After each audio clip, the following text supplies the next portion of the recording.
Neil Ferguson has tried to square the circle. He wrote that he basically falls in with J.D. Vance. And once again, with Neil Ferguson, you see he does not let facts get in the way of a good argument.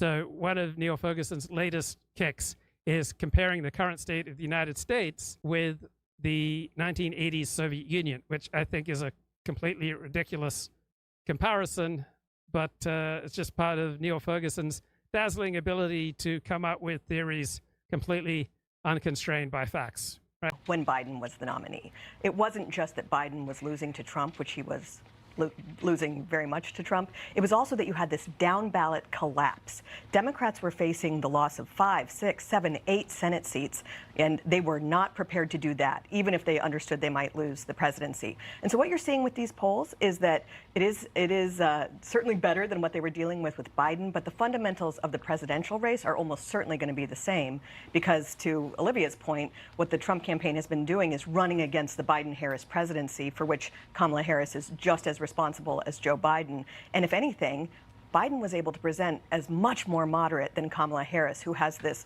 on videotape record of being probably the most extreme, hard left Democrat. So Andrew Gelman notes that Kamala Harris's left-wing track record will hurt her ability to win the presidency, but he doesn't think he'll be decisive. Nominee in 75 years. But this whole change, this replacement of the actual person who was chosen by Democrat voters in their primary with someone who's run for president twice now and has yet to receive a single delegate, that's not really about the presidential race so much as trying to save the Senate. Donors said no more money for you, and maybe not for down ballot people who won't turn on you either. Right. President Biden was pushed out. He wanted to be the nominee. He said he explained all of that, but he was pushed out by these donors and top Democrats who knew that he was a drag on the ticket. And there's a lot of understandable excitement that they were able to push him out.